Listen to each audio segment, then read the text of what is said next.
So recently the Mega for Dragonite was revealed, and besides the fact that the Pokemon community is currently having a civil war on whether the design is good or if we should stone Game Freak, the main question still remains, which is what will he actually be like? What will his stats be? Will his typing change?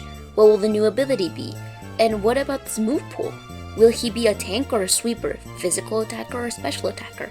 Literally speaking, there are endless possibilities. So I'm here to give a few hypothetical scenarios of the Mega Dragonite that Game Freak can give us. These are based purely on patterns for past Megas, yes, but firstly, it's mostly me trying to make a competitively viable version of him, since Game Freak does sometimes have a reputation of just airball after airball when it comes to making Megas of beloved Pokemon. So, starting off with the most obvious pick, and the one that I've seen a good amount of memes about, which is Aerilate Extreme Speed Dragonite. Now, this is popular for a few reasons. The main is that extreme speed is what Dragonite is mainly known for in competitive Pokemon, particularly in Generation 9, where Dragon Dance, Extreme Speed, and Terra Normal has turned it into the most powerful sweeper in the tier, arguably. Dragonite has an acceptable speed stat, but it does get outsped by a lot of faster threats, like Iron Valiant, for example. That's why it's so valuable to have extreme speed. It's not only a priority move, but also has a decent base power at 80, because priority moves are by nature so powerful, they usually get nerfed with having a low base power. Extreme speed is one of the only priority moves that is exempt from that.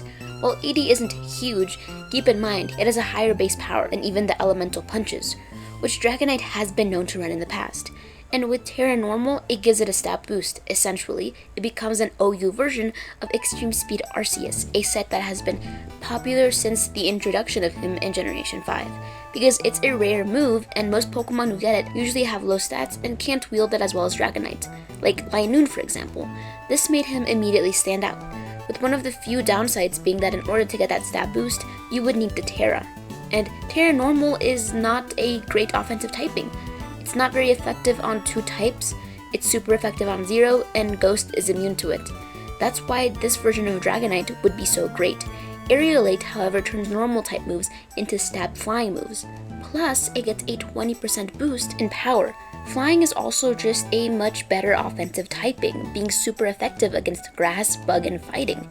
It would also make for a 144 power move, just off non-Mega Dragonite's 134 base attack stat. That's already insane. Now imagine that off of Mega Dragonite's hypothetically buffed physical attack stat. It also logically makes sense because Aerilate is an ability commonly given to Megas like Salamence. It's pretty funny because Dragonite has been one-upping Salamence for a bit now, and this would only cement that fact, him being a better Aerilate user than Salamence, who usually runs Double Edge. Although when it comes to Megas, you usually want the Mega Evolved Pokemon to Mega Evolve that Pokemon as soon as possible, because Dragonite has such an amazing ability in multi-scale, it can very easily not Mega Evolve right off the bat. For example, you can use multi-scale to tank whatever move your opponent uses and then Mega Evolve, and start steamrolling your opponent with a Dragon Dance. It could also see players being silly using unorthodox sets, like Aerilate Hyper Beam, like in Generation 1. That one isn't as relevant, but it should be absolutely powerful. What I'm saying is that it would give a lot of room for creativity. As for stat spread, Megas usually get a boost of 100 in their base stat total, and since this version of Dragonite is an absolute powerhouse, this is what I would do to its stats. I would mainly boost the physical attack stat and a bit of the speed, with using the remaining amount on the HP stat. Now, obviously that's an insane stat spread, but lots of Megas did in fact make it to the Uber tier. For example, Mega Kangaskhan, Mega Gengar, and Mega Salamence. And Mega Sableye as well. I know what you're thinking, that is just 6 points short of being tied with Mega Mewtwo for the highest attack stat, and 1 point short of being tied with Mega Heracross, making him the Pokemon with the 3rd highest attack stat in the whole game. And I know that sounds crazy, but I want to remind you that in the Nintendo Direct, it said in a quote, "Ending the battle early is an act of mercy." If this doesn't point to him being an absolute unit, I don't know what will. So here's my version of Extreme Speed Aerilate Dragonite on crack. Next is another version of Dragonite which could be really interesting, Contrary. So this is also an offensive version of Mega Dragonite, but one that will take inspiration off a version of him often used in Generation 4. In Generation 4, Dragonite was, yes, still using extreme speed, but he was also more likely to be a mixed attacker. It wasn't uncommon for him to run moves like Draco Meteor, Superpower, and Fire Blast, as well as the hidden powers, all on the same set. The problem was that a lot of his best moves had negative secondary effects, like Superpower lowering physical attack stat and physical defense, and Draco Meteor lowering his special attack stat. So not only did he have to deal with his common weaknesses, since this was pre-multi-skill, but you also had to constantly be switching in and out to try to mitigate those stat changes. At this point, Heavy Duty Boots had not been introduced yet, so if your opponent had set up Stealth Rocks, he was going to take damage from it, him being a flying type and all. But if we give him Contrary, a lot of that would be fixed. Now the obvious reason is that yeah, it would be great. Being able to Oko a Pokemon Mega Draco Meteor and also boosting your special attack stat by 2 stages is amazing. Same goes for Superpower's high base power. Plus a boost in defense and attack is great. But it would also make a great wall breaker and stall breaker. Mixed attackers are not too common. That's what makes sense, primarily for the reason that it makes choosing a nature and choosing what stats to boost inherently more complicated, but also very few Pokemon actually have the capability to be a good mixed attacker, with there only being a few after Generation 3. This would make Dragonite very valuable, with Enamorus and Iron Valiant probably being the only good mixed attackers. However, even then, they will usually go for either special attack or physical attack. This is great because he can fill a niche that is desperately needed to be filled. This means we can also give Dragonite extra moves he doesn't currently have, like Overheat, Leaf Storm, Armored Cannon, Headlong Rush, and Hyper Fury, just to name a few. I know some of those don't make a lot of thematic sense for Dragonite, but I personally find that to be a weak argument because lots of moves that Dragonite already has don't really make thematic sense in the first place, and I don't hear anyone complaining about those moves. I'm referring to moves like Haze, Mist, Rain Dance, Water Pulse, and Waterfall. These don't necessarily coincide with Dragonite lore-wise. As for how it would change its stats, that's a little less straightforward than our last one, since we need to take into account more than just 2 stats. As you can see, I focused mostly on raising special attack stat because lots of moves with negative side effects tend to be on the special side, but I did want to give it a boost in its physical attack stat, because extreme speed is still very valuable, and so are his other physical moves. Plus, I made him meet the benchmark for what makes a good speed stat. I think you can argue I could have focused more on his speed, but honestly, I think with proper support, he can thrive very well like this. As for his defense, like I mentioned for the last version of Dragonite, I wanted to min-max him, so I didn't focus much on it, but it does help that Dragonite is a Pokemon who already has respectable bulk. Plus, what I said about multi-skill is still valid here. You can switch in Dragonite and take a hit with multi-skill, and then use whatever move you want for a boost, then sweep with the Derpy dude. He's overall, I think, much more of a reliable version of Dragonite, since you can have more freedom with the sets. It's a much more well-rounded version of him, versus the last version, which was more of a one-trick pony.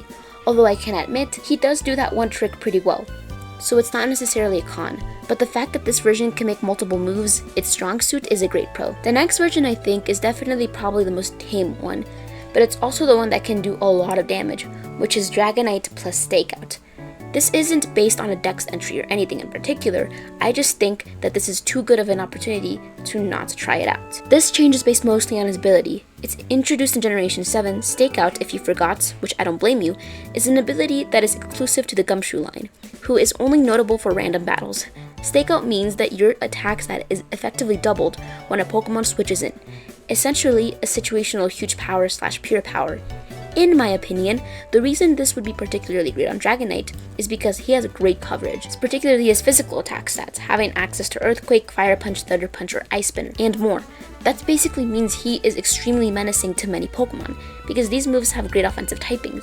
It means the opponent is more likely to switch out on Dragonite, trying to avoid XYZ move that you could be using, therefore activating Stakeout. And even without my explanation, this is competitive singles. Switching in and out is a pivotal part of the game, and this would be great against specifically Stall, seeing that Stall is an inherently very passive and reactive playstyle, which means that there will be a lot of switching in and out, and just the fact that he would be good against Stall is good enough of a reason to pick him.